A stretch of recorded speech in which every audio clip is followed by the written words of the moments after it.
A chaotic scene as Venezuelan migrants arrived in El Salvador over the weekend. El Salvador's president posting this video to social media, saying it shows members of the Tren de Aragua gang being transferred to one of the country's mega prisons.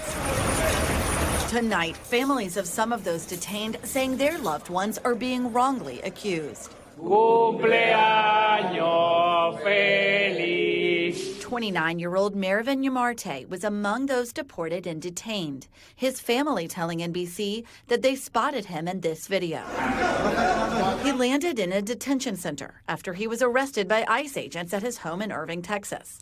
At the time, he thought he was being sent back home to Venezuela, they said. Los que lo vieron, lo reconocieron. Marilis Cacique saw the same video. She, too, recognized her son, able to identify him after seeing his tattoo. Que lo chequen. She says authorities should check him whenever, and he'll turn up, that he's not a criminal, that he has no criminal record, and that they should send him back to his country of origin. These were bad people. Over the weekend, President Trump invoking a sweeping wartime powers wall, known as the Alien Enemies Act, to deport members of the Venezuelan gang Tren de Aragua, whom his administration has labeled a foreign terrorist organization. How do you determine whether somebody is a gang member? What criteria do you use?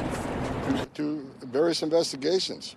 A lot of the ways we do it, law enforcement sensitive. I'm not going to share all that with you, but whether through social media, through the activities, through their criminal records here and abroad, I stand by everything we did this weekend, and I think the president keeping his promise to the American people.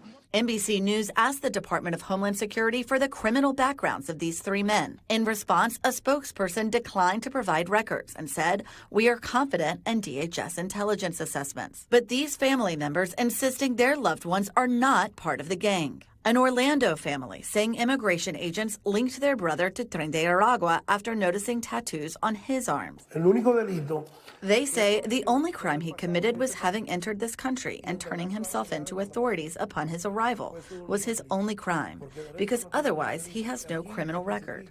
The federal judge who ordered the Trump administration to halt those deportations of Venezuelans to El Salvador is now giving the Justice Department until noon on Wednesday to answer more questions to prove it did not violate his order by deporting more immigrants on Saturday night.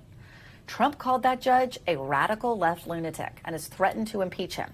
In response, Supreme Court Justice John Roberts issued a rare statement saying the appeals process is the place to settle disagreements with courts, not through the impeachment of judges. Ellison? Julia Ainsley, thank you. Thanks for watching. Stay updated about breaking news and top stories on the NBC News app or follow us on social media.